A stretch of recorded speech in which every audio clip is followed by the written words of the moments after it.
My mom said my wife was disrespectful for not serving her first at dinner, then blamed me for choosing my spouse. The text message arrived while I was in a meeting with the VP of operations, and I almost didn't check it. Almost. Something about the 17 missed calls from my mother's number in the span of 30 minutes made my stomach drop in that specific way you learn to recognize when someone is about to blow up your life. The message itself was only 5 words. Your wife humiliated me tonight. I stared at those words for what felt like an hour, but was probably 15 seconds. Olivia and I had hosted Sunday dinner. It had been my mother's idea. She'd practically insisted on it after we'd missed the last 3 family gatherings due to my work schedule. The dinner had seemed fine when I'd left for my emergency client call around 8:30. My mother had been laughing at one of my father's terrible jokes. Olivia had been clearing plates. Everything had been completely, utterly normal. I'd kissed my wife goodbye, promised I'd be back in 90 minutes, and driven to the office to handle a contract crisis that couldn't wait until Monday morning. Now, apparently, World War III had erupted in my absence, and I was getting the declaration of war via text message, while Gary from accounting droned on about quarterly projections.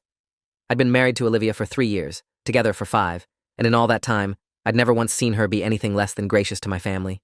She was the kind of person who remembered everyone's birthdays, who asked my father about his woodworking projects, who complimented my mother's cooking even when it was objectively mediocre. She was kind, she was thoughtful, she was the woman I'd chosen to spend my life with, and the idea that she'd somehow humiliated my mother seemed so absurd that I almost laughed. Instead, I excused myself from the meeting, walked to the parking garage, and called my mother back. She didn't answer. Neither did my father. I tried Olivia next, and she picked up on the first ring. "Hey," she said, and her voice sounded strange, tight, like she was fighting to keep it steady. "How's the meeting going?"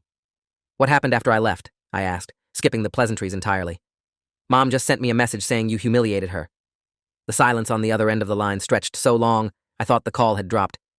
When Olivia finally spoke, her voice was different, smaller, uncertain in a way that made every protective instinct I had stand at attention. "I served myself dinner before I served your mother," she said quietly. "That's what happened." I waited for the rest. There had to be more. People didn't send 17 missed calls and accusatory text messages because someone served themselves at a casual family dinner. But Olivia didn't continue, and when I pressed her for details, she just repeated the same sentence with this horrible resignation in her voice, like she'd already accepted that I wouldn't believe her, like she'd already decided this was somehow her fault.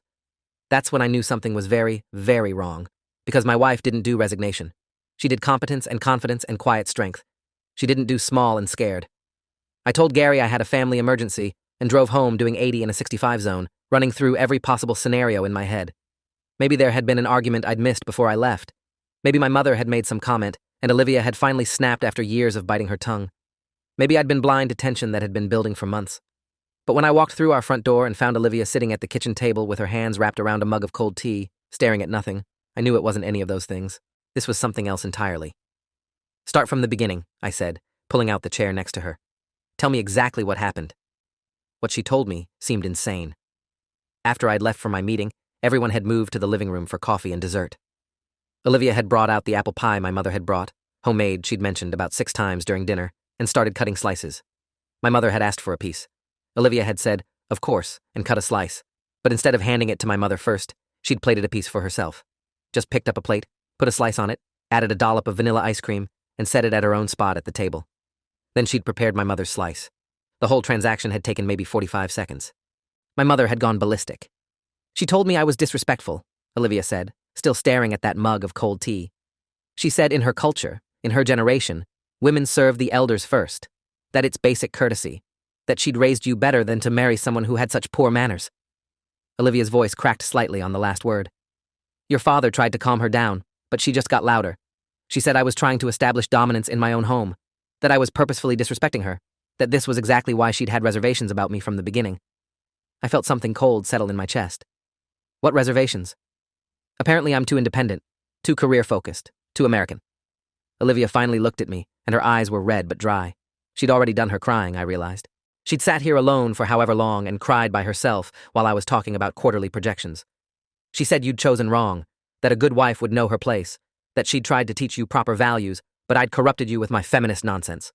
The thing about my mother is that she'd always been difficult, demanding, particular about things in ways that seemed excessive to everyone else, but were completely logical to her. She had opinions about everything, how to load a dishwasher, when to plant tomatoes, which brands of paper towels were acceptable. She'd driven my father crazy for 38 years with her insistence that there was a right way and a wrong way to do literally everything. But she'd never been cruel. At least I'd never thought she was cruel. Exhausting? Yes. Opinionated? Absolutely. But not cruel. I'm sure she didn't mean it like that, I heard myself say. And even as the words left my mouth, I knew they were wrong. Knew they were the exact wrong thing to say. Olivia's face did this thing where it just closed off completely, like shutters slamming down over windows, and I realized with growing horror that I'd just chosen my mother over my wife without even meaning to, without even thinking about it. She absolutely meant it like that, Olivia said quietly. She meant every word. And you know what the worst part is? I actually considered it. For about 10 seconds, while she was yelling at me in our home about how I'd embarrassed her, I actually thought maybe I should have served her first. Maybe that was the right thing to do, and I'd screwed up. That's how good she is at this. I didn't sleep that night. Olivia went to bed around 11, curled up on her side of the mattress with her back to me, and I lay there in the dark trying to figure out when everything had gone wrong. The more I thought about it, the more I realized this wasn't actually about Pi. This was about control. About my mother establishing that her rules, her expectations, her cultural framework took precedence over my wife's autonomy in her own home. And I'd been so conditioned to keep the peace, to smooth things over, to excuse my mother's behavior as just her being particular, that I'd completely missed the pattern. Because there had been other incidents, smaller ones. Comments about Olivia's career that were framed as concern but felt like criticism. Suggestions about how we should manage our finances that came with implications that Olivia was irresponsible. Questions about when we'd have children that somehow always ended with my mother mentioning how she'd stayed home with me and my sister, how she'd sacrificed her own ambitions for family, how that was what real mothers did. I'd brushed them off, told myself my mother meant well, told Olivia that's just how she was, that she didn't mean anything by it. I'd been excusing it for 5 years. Monday morning, I called in sick to work and drove to my parents' house. My father answered the door looking exhausted, which should have been my first warning that things were worse than I thought. He was a retired postal worker who'd spent 38 years perfecting the art of staying out of my mother's way. He didn't do exhausted. He did pleasantly detached. "She's in the living room," he said before I could even ask. "Fair warning, she's still upset." My mother was sitting in her favorite armchair, the one positioned to have a perfect view of both the television and the front window so she could monitor the neighborhood while watching her shows. She looked up when I walked in, and her face immediately arranged itself into an expression of wounded dignity that I'd seen 1,000 times before. The look that said I'd hurt her, disappointed her, failed to live up to the standards she'd set.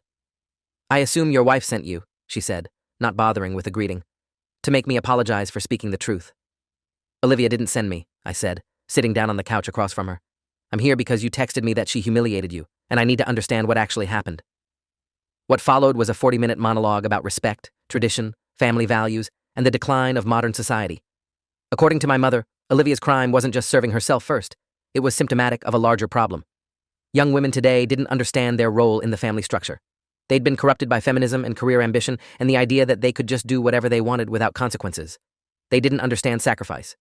They didn't understand that marriage meant putting your husband's family first, not establishing yourself as some kind of equal partner who got to make decisions about how things were done. "In my day," she said, and I knew we'd reached the crescendo of her argument, "a wife would never dream of serving herself before her mother-in-law. It would have been unthinkable. But your generation, you've all been taught that everyone's equal, that no one deserves respect just because of their age or their position in the family. It's narcissism, is what it is. And I raised you better than to accept that kind of behavior in your own home." "It is her home," I said quietly. "Not mine. Hers. Ours. We bought it together. We make decisions together. And if she wants to serve herself a piece of pie before serving anyone else, that's her right." The temperature in the room dropped about 20 degrees. My mother's face did this thing where all the warmth just drained out of it, leaving behind something hard and cold and utterly uncompromising. "So you're choosing her," she said flatly. "You're actually choosing her over your own mother." "I'm choosing my wife," I said, "which is what I'm supposed to do. That's what marriage means." She stood up then, smoothing down her skirt with sharp, precise movements that I recognized as barely controlled fury. "Then you've made your position clear. Don't expect me to sit quietly while that woman disrespects me in my presence. Don't expect me to pretend everything is fine when you've decided that some girl you've known for 5 years matters more than the woman who gave birth to you, who raised you, who sacrificed everything for you." "This isn't about choosing anyone over anyone," I tried, but she cut me off. "Get out of my house," she said. "If you can't see what she's done to you, if you can't recognize how she's poisoned you against your own family, then I have nothing more to say to you." I left. What else was I supposed to do? You can't reason with someone who's decided they're the victim. You can't logic someone out of a position they didn't logic themselves into. I drove home feeling like I'd been hollowed out, like someone had scooped out everything important and left just the shell behind. When I got home, Olivia was at work. She was a systems analyst for a tech company, usually worked from home, but she'd apparently decided to go into the office that day. probably to get away from the scene of the crime. The kitchen still smelled faintly of the roast we'd made for dinner the night before. The apple pie was still in the refrigerator, mostly uneaten. I threw it away. Over the next week, my mother launched what I can only describe as a campaign. She called my sister, Linda, who lived 3 states away, and told her version of events. Linda called me, confused and concerned, asking why I'd let my wife disrespect Mom. She called my Aunt Patricia, my Uncle David, my cousins. She posted vague Facebook statuses about family disappointment and modern values. She sent my father over to check on me and make sure I was thinking clearly. Every conversation followed the same pattern. I was choosing my wife over my family. I was letting Olivia control me. I was abandoning the values I'd been raised with. I was breaking my mother's heart. The thing that made it so insidious was that she framed it all as concern. She wasn't angry, she was hurt. She wasn't controlling, she was trying to protect me from making a mistake. She wasn't wrong, I was just confused. And because she'd spent my entire life establishing herself as the authority on what was right and proper and correct, part of me still wanted to believe her. Part of me still thought maybe I was the problem. Olivia never asked me to choose, not once. She just got quieter. She started staying late at work. She stopped talking about her day. She stopped reaching for my hand when we watched TV. She didn't cry or yell or demand that I fix it. She just slowly started disappearing. And I didn't know how to bring her back because I didn't know how to fix my mother without sacrificing my wife. And I didn't know how to protect my wife without losing my family. 3 weeks after the pie incident, my mother showed up at our house unannounced. Olivia answered the door because I was in the shower, and by the time I made it downstairs in sweatpants and a t-shirt, my mother was standing in our entryway with her arms crossed, staring at my wife like she was something distasteful she'd found on the bottom of her shoe. "I came to give you an opportunity to apologize," she told Olivia. "I've been waiting for you to reach out, to acknowledge what you did, but you've been too proud. So I'm here to tell you that I'm willing to forgive you if you admit you were wrong." I watched my wife's face, and I saw the exact moment she made a decision. She straightened her spine, looked my mother directly in the eye, and said, "I'm not going to apologize for serving myself dessert in my own home. What I will apologize for is not establishing boundaries sooner. You don't get to come into our house and demand deference. You don't get to treat me like I'm some subordinate who needs to learn her place. And you definitely don't get to use your son's guilt as a weapon to control how we live our lives." My mother turned to me, her eyes wide with shock and anger. "Are you going to let her speak to me like that?" And that was it. That was the moment. I could feel the weight of it, the significance of what happened next. Every relationship I had hung in the balance of what I said in the next 10 seconds. I thought about my childhood, about Sunday dinners and Christmas mornings and the way my mother had always been there, always been the center of everything. I thought about the guilt she'd weaponized so effectively, the way she'd taught me that her happiness was my responsibility. I thought about Olivia, about the way she'd been shrinking for 3 weeks, about the future we were supposed to build together. "Yeah," I said. "I am. Because she's right." My mother left without another word. She got in her car and drove away, and I stood in the doorway watching her go, feeling like I'd just stepped off a cliff. My phone started ringing almost immediately. My father, probably sent to talk sense into me. I didn't answer. Instead, I turned to Olivia, who was still standing in the hallway looking like she wasn't sure whether to cry or collapse, and I pulled her into my arms. "I'm sorry," I said into her hair. "I'm so sorry I didn't do that 3 weeks ago. I'm sorry I made you fight this alone." She didn't say anything, just held on to me like I was the only solid thing in a world that had started tilting sideways. We stood there for a long time, and I felt something shift between us. Not breaking, knitting back together, healing maybe, or starting to. The fallout was immediate and brutal. My mother told everyone who would listen that Olivia had manipulated me, poisoned me against my family, destroyed the relationship between mother and son. She painted herself as the victim of a calculating woman who'd stolen her son. She cried to my sister, she cried to my aunt, she cried to her book club and her church group and probably the checkout lady at the grocery store. And because she was good at it, because she'd been practicing the role of martyr for 38 years, people believed her. Linda called me crying, begging me to apologize to Mom, to fix this. My Aunt Patricia sent a long email about honoring thy mother and father. My cousin Kevin, who I'd barely spoken to in 15 years, messaged me on Facebook to tell me I was making a huge mistake. The family group chat, which usually consisted of sharing recipes and photos of people's kids, turned into a referendum on my marriage. My father, caught in the middle, tried to play peacemaker and ended up making things worse by suggesting that maybe if Olivia just apologized for the sake of family harmony, everyone could move on. "It's not about the pie," I told him when he showed up at our house for the 3rd time in as many days. "It was never about the pie. It's about Mom needing to control everything and everyone and using guilt and tears to do it. And I'm done." "She's your mother," he said, like that explained everything, like that justified everything. "She loves you." "Love doesn't look like this," I said. "Love doesn't demand that I choose between my wife and my family. Love doesn't weaponize guilt. Love doesn't require my wife to make herself small so Mom can feel big." If you are enjoying this story already, please subscribe to see more stories like this. He left looking older than when he'd arrived, and I felt bad about that. He was collateral damage in a war he'd never wanted to fight, stuck between a wife who demanded absolute loyalty and a son who'd finally learned to say no. But I couldn't fix that for him. He'd made his choice 38 years ago, and I'd made mine 3 weeks ago, and we all had to live with the consequences. What I didn't expect was for the situation to escalate beyond family drama. What I didn't expect was for my mother to take it public in a way that threatened everything Olivia and I had built. It started with a Facebook post that got shared in our community Facebook group. My mother had written a long, tearful message about how her son had married a woman who deliberately set out to destroy their family. She didn't name Olivia specifically, but she included enough details that anyone who knew us would know exactly who she was talking about.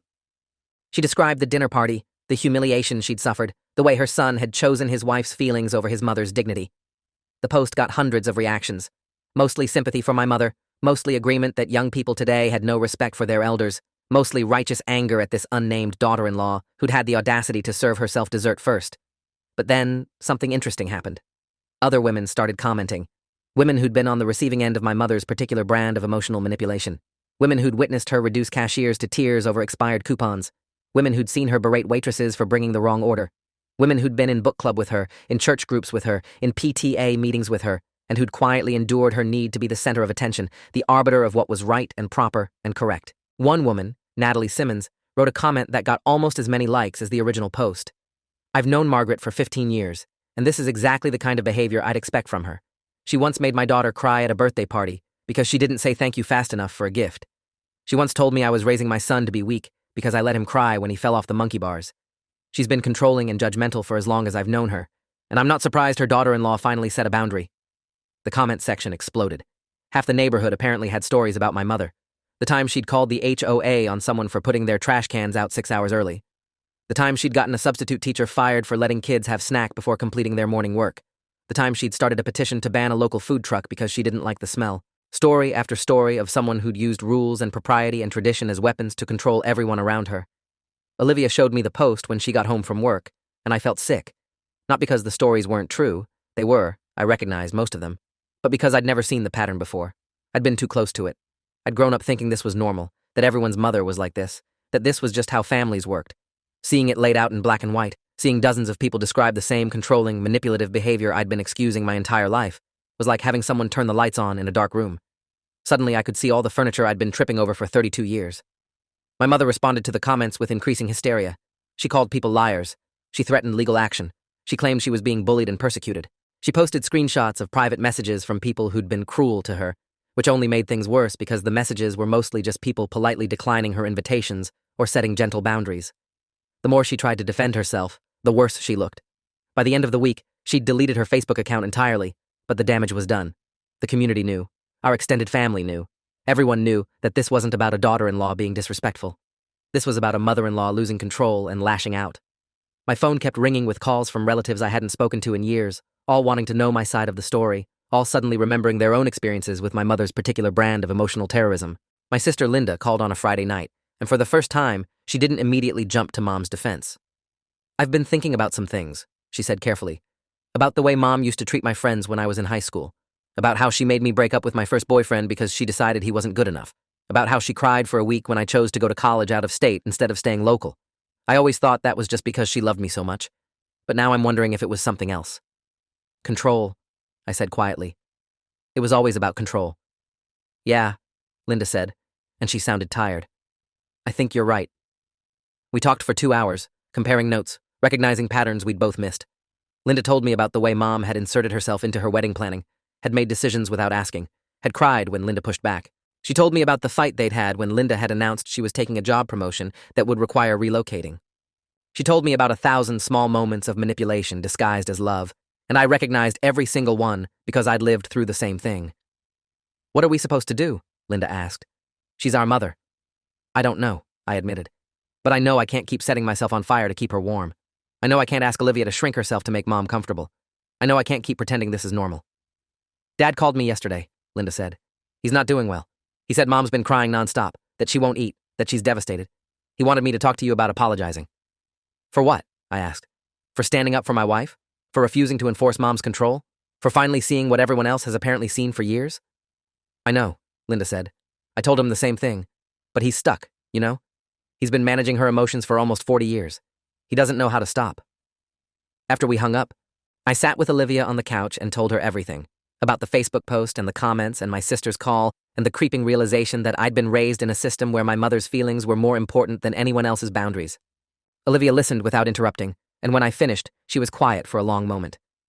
"I need to tell you something," she finally said, "about why I served myself first that night." I waited, and she took a deep breath before continuing. "It wasn't an accident. I mean, I didn't do it to be disrespectful, but I knew what I was doing. Your mother has been making little comments for years about how I should serve you first, how a good wife anticipates her husband's needs, how women in her generation understood their role. And every time you either didn't hear it or you brushed it off, and I let it go because I didn't want to put you in the middle.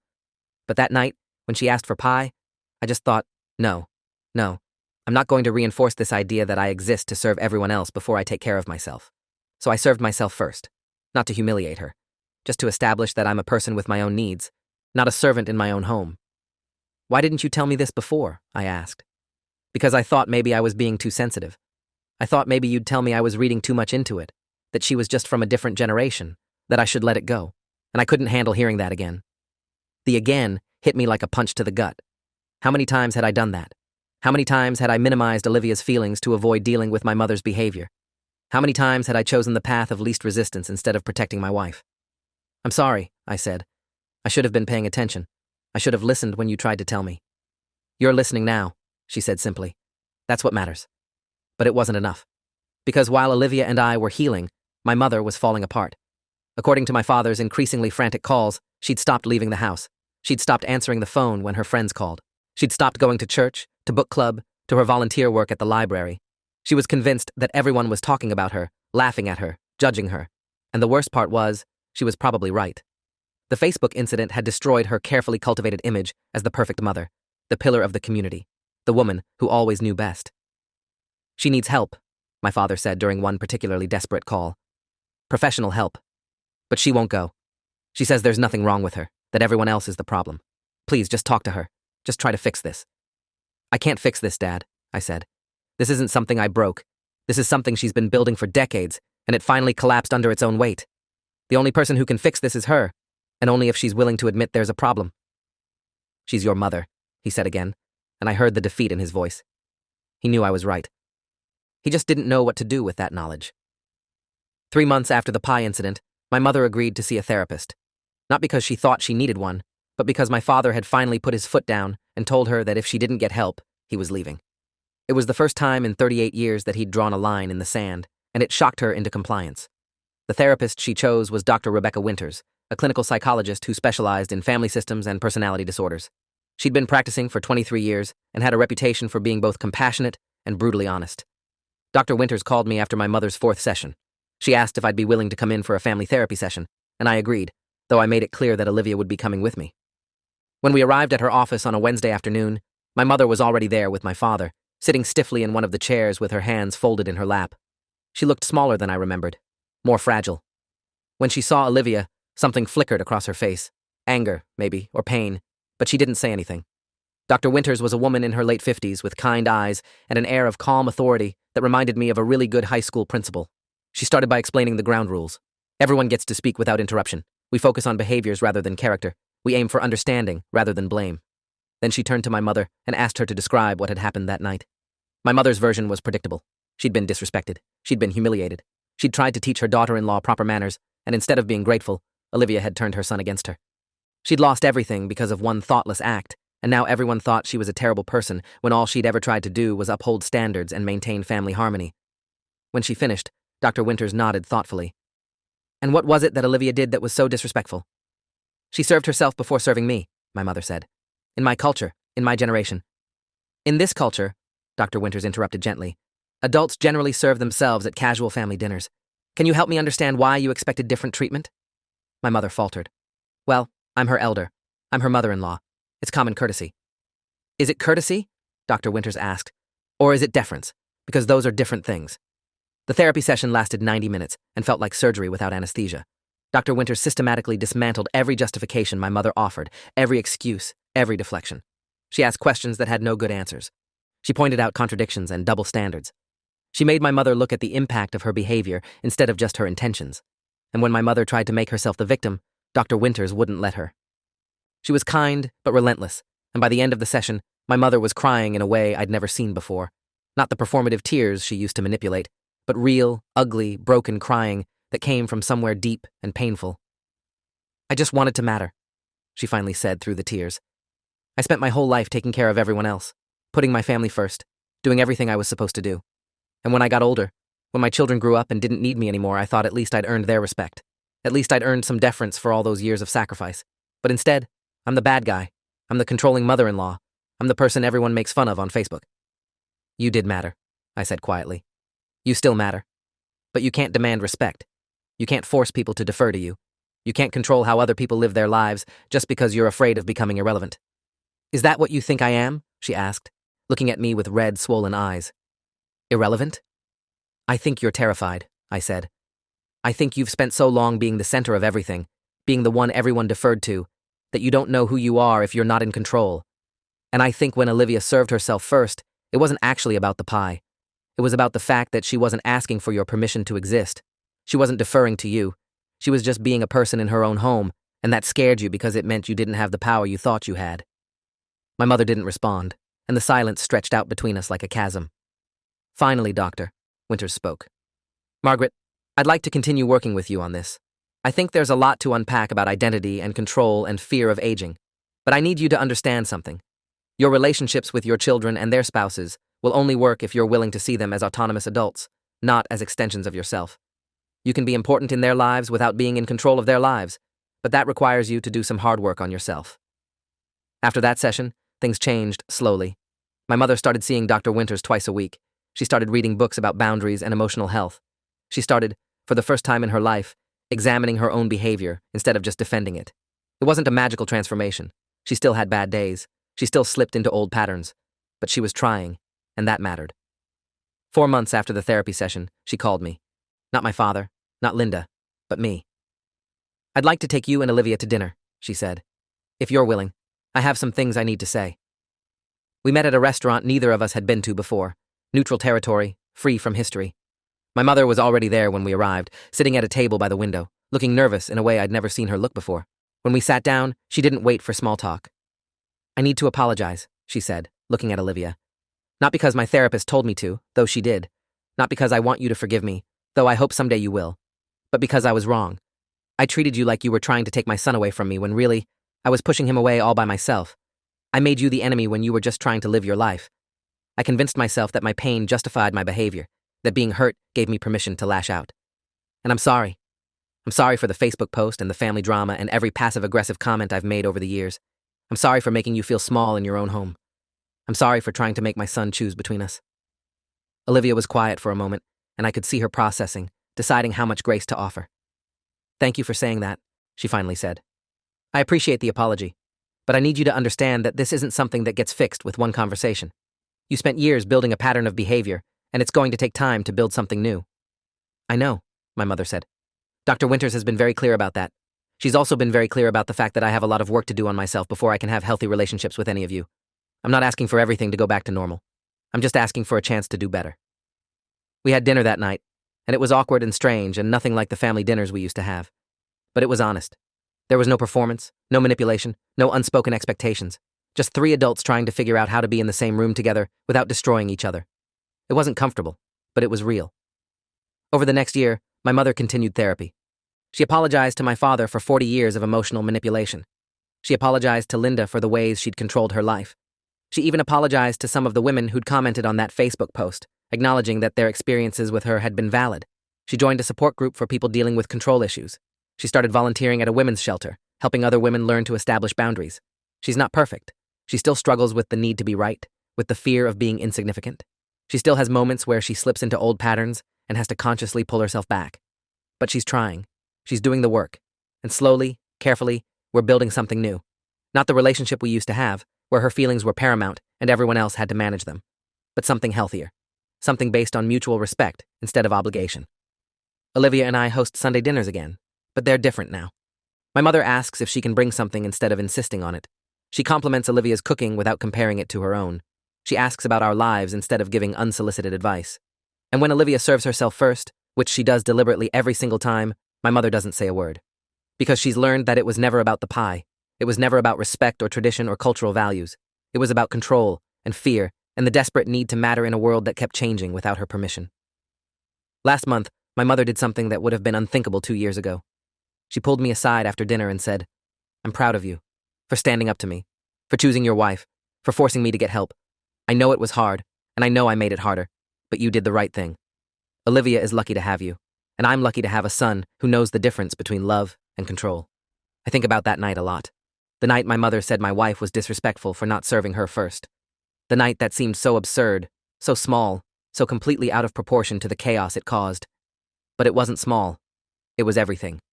It was the moment when decades of dysfunctional family dynamics finally came to a head. It was the moment I had to choose between the comfortable pattern of managing my mother's emotions and the harder work of building a healthy marriage. It was the moment my mother had to face the fact that control masquerading as love isn't love at all. They say you don't really grow up until you set boundaries with your parents, until you stop managing their emotions and start living your own life, until you choose your own family over the family you were born into. I spent 32 years being a good son, which mostly meant being a compliant son. It took a piece of pie and a wife who refused to make herself small to finally understand that being a good son meant telling my mother the truth, even when the truth was that she was wrong. The truth was hard. It cost me sleep and peace and the comfortable delusion that everything was fine.